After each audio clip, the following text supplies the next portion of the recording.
आपको पता है माँ बाप के घर में तो ज़िंदगी एक लड़की की बहुत अच्छी ज़िंदगी होती है। उसका लाइफस्टाइल, रहना सहना, हर चीज़ बहुत अच्छा था। वहाँ पे तो मैं लाखों में खेलती थी, लेकिन अब मैं खाना खाने के लिए भी तरसती हूँ। बच्चा ना होने की वजह ये भी था कि हमने बहुत सारा ट्रीटमेंट करवाया था, दवाइयाँ ली, तो कुछ भी नहीं हुआ, प्रेगनेंसी नहीं हुई, जिसकी वजह से डॉक्टर ने एंड पे कहा कि नहीं, आपको बेबी नहीं हो सकता। कुछ डिवोर्स होने की वजह ये भी थी कि उसे पता चल गया था कि अब बच्चा नहीं होगा कुछ, फिर उसकी माँ ने तवीज़ वगैरह डाले उसकी, वो अपनी माँ की बातों में आ गया तो फिर डिवोर्स दे दी। असल वजह ये थी कि मैं एक चौधरी फैमिली से ताल्लुक़ रखती थी और वो थोड़ा नॉर्मल इंसान था, जिसकी वजह से मेरे घर वाले नहीं माने कि हम एक ऐसे गरीब इंसान के साथ अपनी बेटी की शादी नहीं करें। पहले तो उसने बहुत ज़्यादा मुझे ख्वाब दिखाए थे कि हम ऐसे रहेंगे, ऐसे शादी करेंगे, ये करेंगे, वो करेंगे, बड़े ख्वाब दिखाए थे, लेकिन मैं ऐसी बेवकूफ़ बन गई, उसकी बातों में आ गई। गंदी नज़र रखता था, मेरे साथ शादी कर लो, मेरे साथ रात गुजारो, मेरे साथ ऐसे करो, मतलब गलत नज़रिया से कह रहा था कि मेरे साथ थोड़ा टाइम स्पेंड कर लो, मैं आपसे किराया नहीं लूँगा। बहुत पछता रही हूँ मैं, बहुत दुख हो रहा है। आज माँ बाप की बातें सोच रही हूँ, आज मैंने उनकी बात माननी होती तो आज मैं इस तरह दर बदर ना रुल रही होती। जिसके लिए मैंने अपना माँ बाप छोड़ा, बहन भाई छोड़े, सब छोड़ा, वो ही नहीं मेरा बना, तो अब किसने मेरे से शादी करनी? कोई भी नहीं, अभी तो कुछ भी नहीं सोचा, कुछ भी समझ नहीं आ रही, ना यहाँ पे हमारे को जानने वाले हैं, ना कोई मेरे दोस्त है अब कि मैं उसके पास चली जाऊँ, अपना सामान लेके उधर रह लूँ। घर भी वापस नहीं जा सकती, घर वालों ने भी कहा है कि गांव में कभी इंटर नहीं होना, इंटर होगी तो हम तुम्हें मार देंगे। घर जाने की दूर की बात है, मैं गांव में भी नहीं जा सकती और यहाँ पे भी कोई जानने वाला नहीं। मुझे नहीं लगता कि कोई शादी करेगा, क्योंकि मैं भांज, अब तो मैं बच्चा भी नहीं पैदा कर सकती, तो कौन मेरे साथ शादी करेगा। बाद में उसकी अम्मी उसके ऊपर तवीज़ धागा किया, उसको अपनी बातों में लेके आई कि आप शादी तोड़ दो, हम आपकी अच्छी तरह शादी करेंगे, कहीं आपकी ज़मीन नाम करवाएंगे, ये करेंगे, वो करेंगे, उसको लालच दिया। तो आखिरकार वो एक दिन अपनी माँ की बातों में आ गया। अस्सलाम वालेकुम नाजरीन, मैं हूं आपका अपना मेज़बान ज़ोहैब सागर और आप देख रहे हैं मेरा अपना यूट्यूब चैनल। नाजरीन, आज मेरे साथ बाईं साइड पे देख लें तो एक लड़की बैठी हुई है, खूबसूरत बर्तन भी साथ रख के बैठी हुई है। आइए जानते हैं क्यों इस तरह से बैठी हुई है, बात करते हैं इनसे। अस्सलाम वालेकुम मेरी बहन। वालेकुम सलाम। अच्छा मेरी बहन, ये बर्तन वगैरह रख के क्यों बैठी? नहीं भैया, आप अपना काम करें, मैं आप मुझे पहले बहुत लोग तंग कर रहे हैं, आप ओहो इतना मेरी ना बहन, आप करें। परेशान ना हो, मुझे बताएं क्यों बैठी?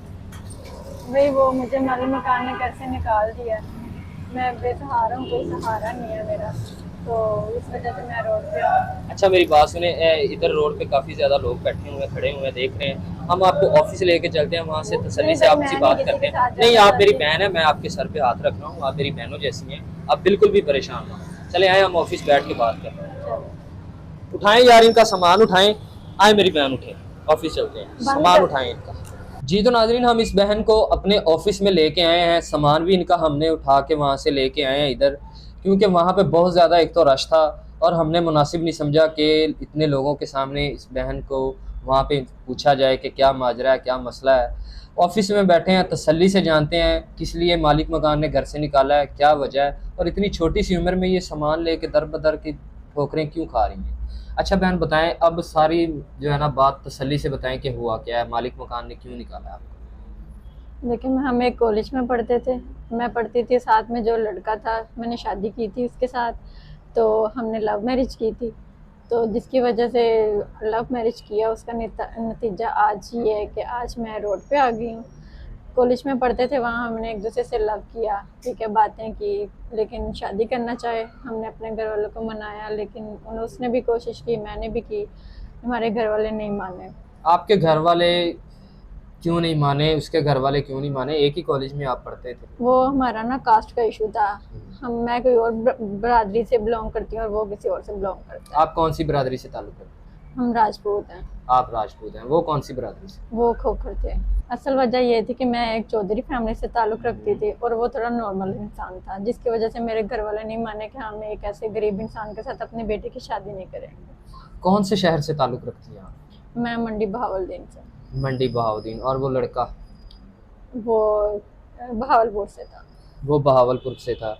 तो दोनों लाहौर में एक यूनिवर्सिटी में पढ़ते हैं? एक यूनिवर्सिटी में पढ़ते थे। अच्छा, तो यूनिवर्सिटी में पढ़ते पढ़ते फिर कब आपकी ये लव स्टोरी स्टार्ट होती है, कैसे होती है और कितना अर्सा लव स्टोरी चलती है, फिर शादी कैसे होती हमारी लव स्टोरी चली थी, अभी 4-5 महीने गुजरे थे, है? तो हमने घर में शादी की बात कर दी, लेकिन घर वाले नहीं माने। आज से 1 साल पहले हमने शादी की है। शादी करके हम ऐसे ही, उसका कोई दोस्त था, ठीक है, उसने हमें मकान रेंट पे लेके दिया है, उसने हमें वहाँ पे रखवाया, हम वहाँ पे रहते थे, ठीक है। वहाँ पे वो फिर शादी हो गई, हम वहाँ पे रहने लग गए। तो जिसकी वजह से उसकी जो वालदा थी, उनको पता चला कि इन्होंने शादी कर ली है। वो भाग के शादी की थी? भाग के शादी की थी। तो वो हमें नुकसान पहुंचाने लग गए, ठीक है, तरह तरह की बातें करते, फिर हमें मारने की भी उन्होंने कोशिश की, लेकिन वो कामयाब नहीं हो सके, जिसकी वजह से बाद में उसकी अम्मी उसके ऊपर तवीज़ धागा किया, उसको अपनी बातों में लेके आई कि आप शादी तोड़ दो, हम आपकी अच्छी तरह शादी करेंगे, कहीं आपकी ज़मीन नाम करवाएंगे, ये करेंगे वो करेंगे, उसको लालच दिया। तो आखिरकार वो एक दिन अपनी माँ की बातों में आ गया, उसने वो लालच देख के फिर मुझे छोड़ दिया। आपको छोड़ दिया, डिवोर्स दे दी? मुझे डिवोर्स दे दिया उसने। उसके जब आपको उसने डिवोर्स दी, तो उसके बाद से लेके अब तक आपने अपनी ज़िंदगी कैसे गुजारी? उसने डिवोर्स दे दी, फिर जहाँ पे मैं रह रही थी, फिर मैं उधर ही रह रही थी, रेंट का मकान था। तो मालूम जो मेरे पास पैसे थे वो मैं उसको किराया देती रही, 2-3 महीने मैंने उस गुजारा किया। उसके बाद फिर अब मेरे पास पैसे ख़त्म हो गए। मालूम मकान भी तंग करता था कि किराया दो किराया दो, तो मेरे पास थे नहीं, तो फिर मैं उनको कैसे किराया देती। कितने महीनों का किराया चढ़ा हुआ? मेरे पास 4 महीनों का किराया चढ़ा। 4 महीनों का किराया चढ़ा हुआ है। 1 महीने का कितना किराया है? 18,000 रुपये किराया। 18,000 रुपये के पे मकान आपने किराए पे लिया? किराए पे लिया। तो ये किराया ज़्यादा नहीं? आप अकेली रहती हैं तो ये इतना ज़्यादा किराया? पहले तो ज़्यादा नहीं लगता था, पहले वो देता था, तो अब अकेली हूँ तो अब मुझे ज़्यादा लगता है किराया। किराया तो एक साइड पे हो गया, खाने पीने का निज़ाम कैसे चलाती हैं आप? जब तक पैसे थे किराया देती रही थी, खाती पीती रही थी, मेरा थोड़ा सा गुजारा हो गया था। अब मेरे पास अब पैसे नहीं है, मेरा खाना पीना भी मुश्किल हो गया है, मकान का किराया देना भी मुश्किल हो गया है, जिसकी वजह से अब मकान मालिक मुझे तरह तरह की बातें करता था, किराया दो, मेरे साथ शादी कर लो, ऐसे कर लो वैसे करो, गलत नज़र रखता था, किराया दो, मेरे साथ शादी कर लो, लालच देता था, ये कर लो वो कर लो, मेरे साथ टाइम स्पेंड कर लो, मैं आपसे किराया नहीं लूँगा, लेकिन मैंने ऐसी कोई हरकत नहीं की। अच्छा, मुझे ये बताएं, टाइम स्पेंड करने का क्या मतलब है कि मेरे साथ टाइम स्पेंड करो? टाइम गंदी नज़र रखता था, मेरे साथ शादी कर लो, मेरे साथ रात गुजारो, मेरे साथ ऐसे करो, मतलब गलत नज़रिया से कह रहा था कि मेरे साथ थोड़ा टाइम स्पेंड कर लो, मैं आपसे किराया नहीं लूँगा। मैं उसकी बातों में नहीं आई, ठीक है, मैं उसके साथ बोल रही हूँ, मैंने उसके साथ झगड़ा किया है, तो मेरा सामान उठा के बाहर फेंका और मैं फिर अब बाहर आ गई। अच्छा, 6 महीने हो गए आपके शौहर ने आपको डिवोर्स दी हुई है, किराया तो चढ़ा ही हुआ है, ज़िंदगी के जो है मामलात और खाने पीने का जो है वो आपने कैसे गुजारे हैं, कैसे मैनेज किए? दुकानदार दुकानदार है ना, उधर गली में था, उधर मैंने उधार लगाया हुआ था, वहाँ पे मैं ले रही थी, तो वो अब मेरे सर पे चढ़े हुए हैं। उसको मैं कहती थी मेरे हस्बैंड गए हुए हैं, गाँव गए हैं, आते हैं तो दे दूँगी, आते हैं तो दे दूँगी। ऐसे करते करते 6 महीने गुजर गए, उसका उधार ज़्यादा अब सर पे चढ़ गया, वो भी तंग करने लग गया है कि दुकान के पैसे दो, मालिक मकान भी तंग करता है। आधी रात हो गई है, रात के 11 बजने वाले हैं और सामान आपका बाहर लेके आप रोड पे बैठी हैं, क्या सोचा है, कहाँ जाएंगी, कैसे रात गुजारेंगी? कोई जगह कोई है आपके जानने वाले जहाँ पे आप रात गुजार सकें, या कोई आपको आगे मुस्तकबिल में जो है कोई जगह मिल सके रहने की? कोई भी नहीं, अभी तो कुछ भी नहीं सोचा, कुछ भी समझ नहीं आ रही, ना यहाँ पे हमारे को जानने वाले हैं, ना कोई मेरे दोस्त है अब कि मैं उसके पास चली जाऊँ, अपना सामान लेके उधर रह लूँ। घर भी वापस नहीं जा सकती, घर वालों ने भी कहा है कि गांव में कभी इंटर नहीं होना, इंटर होगी तो हम तुम्हें मार देंगे। घर जाने की दूर की बात है, मैं गांव में भी नहीं जा सकती, और यहाँ पे भी कोई जानने वाला नहीं है, बेसहारा हूँ मैं अब। अगर हम आपके घर वालों से रब्ता करते हैं, उनको मनाने की कोशिश करते हैं कि बेटी है, ज़ाहिर सी बात है, चौधरी हैं या वो, उनकी भी इज़्ज़त है, रिस्पेक्ट है, तो उनकी बेटी रोडों पे रुल रही है, धक्के खा रही है, किसी गलत हाथों में आ जाए, हम समझाने की कोशिश करते हैं, तो क्या वो समझ जाएंगे, आपको अपने घर में वापस रख सकते? उनसे आज भी मैंने रब्ता किया था, उन्होंने मुझे यही कहा है, पहले भी कहा था, आज भी कहा है कि तुम हमारे लिए पहले ही मर गई थी, आज भी मर गई, कल भी मर गई, हमेशा के लिए मर गई, हमारा तुम्हारे साथ कोई ताल्लुक नहीं है और हम कभी भी आपको वापस मिलेंगे। कितना अरसा हो गया शादी को, तो कोई बच्चा वगैरह पैदा नहीं हुआ? बच्चा ना होने की वजह ये भी था कि हमने बहुत सारा ट्रीटमेंट करवाया था, दवाइयाँ ली, तो कुछ भी नहीं हुआ, प्रेगनेंसी नहीं हुई, जिसकी वजह से डॉक्टर ने एंड पे कहा कि नहीं आपको बेबी नहीं हो सकता। कुछ डिवोर्स होने की वजह ये भी थी कि उसे पता चल गया था कि अब बच्चा नहीं होगा कुछ, फिर उसकी माँ ने तवीज़ वगैरह डाले उसकी, वो अपनी माँ की बातों में आ गया तो फिर डिवोर्स दे दी। अभी फ़िलहाल जो है ना, हम आपको 2-3 दिन के लिए अपने मेरे को जानने वाले हैं उनके घर पे आपको ठहराते हैं। उसके बाद जो है, अगर कोई आपसे शादी करना चाहे, हमारे देखने वालों में से बहुत से लोग हमारे चैनल को वॉच करते हैं, देखते हैं और रिश्ता करने की ख्वाहिशमंद होते हैं।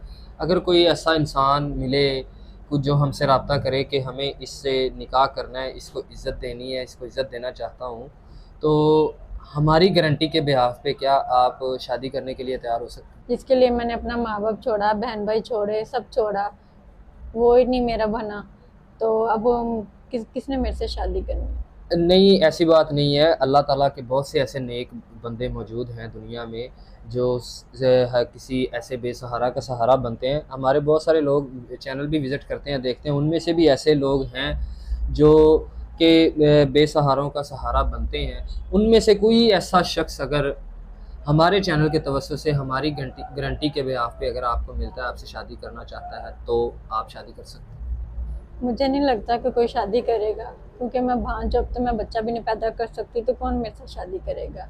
कुछ लोग ऐसे भी होते हैं कि जो दूसरी शादी करने के ख्वाहिशमंद होते हैं, तीसरी शादी करने के ख्वाहिशमंद होते हैं, और उनमें से कुछ लोग ऐसे भी हैं जिनको औलाद नहीं चाहिए होती है, वो भी शादी करने के ख्वाहिशमंद होते हैं। अगर इनमें से कोई ऐसा इंसान हमसे रब्ता करता है, हमारी गारंटी के बिहाफ़ पे हम आपकी उनसे शादी करवाते हैं, तो आप शादी करने के लिए राज़ी हो सकते हैं।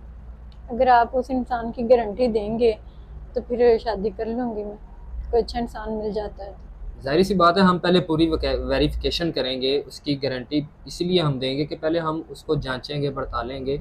अगर वो हमारी गारंटी के मुताबिक सही बंदा हुआ आपके लिए, तो हम उसका प्रपोज़ल आप तक लाएँगे। तो हमारी गारंटी के बिहाफ़ पे आप शादी कर सकते हैं। हाँ, फिर मैं कर लूँगी, अगर आप गारंटी देंगे तो फिर शादी कर लूँ। जी, तो मेरी बहन, आपने बिल्कुल परेशान नहीं होना, हम आपकी जो जितनी भी परेशानियाँ ना, इसका हल ज़रूर निकालेंगे और आपकी शादी करवाना अब मेरी ज़िम्मेदारी है। बहुत सारे निकाह करवाए हैं मैंने आप जैसी बहन बेटियों के, आपकी के भी निकाह का ज़िम्मा मैं खुद उठाता हूँ। तो नाज़रीन, सारी बातें आपने सुनी हैं बहन की, बहुत ज़्यादा परेशान है, रहने के लिए छत नहीं है, खाने के लिए खाना नहीं है। फ़िलहाल हम अपने किसी अज़ीज़ के घर इनको 2-3 दिन के लिए ठहरा रहे हैं।